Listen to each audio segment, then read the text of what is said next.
مردم ما بی بضاعت و بی روزگار همه شدند ز دست ائتلاف بیکار. خدایا تا به کی بماند این روزگار؟ تباه گردد مردمان ایجاد طلب، رسوا گردد مردمان ایجاد طلب. مردم ما سنگر به سنگر دارن سلاح جهاد را به سر، تا شوند پیروز هر چیز زودتر. تباه گردد مردمان ایجاد طلب، رسوا گردد مردمان ایجاد طلب.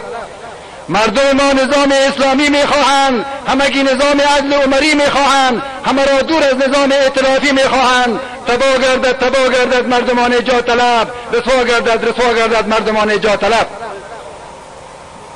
ملک ما همه ویران شد، جمله خوار و پریشان شد، تلاش برای قدرت همه تمام شد. تباه گردد مردمان ایجاد طلب، رسوا گردد مردمان ایجاد طلب. ما مسلمانیم و اسلام آیین ماست، شجاعت و شهامت ضمیر ماست، اشتباه ائتلاف جبران ناپذیر آنهاست. تباه گردد مردمان ایجاد طلب، رسوا گردد مردمان ایجاد طلب. و من الله التوفیق.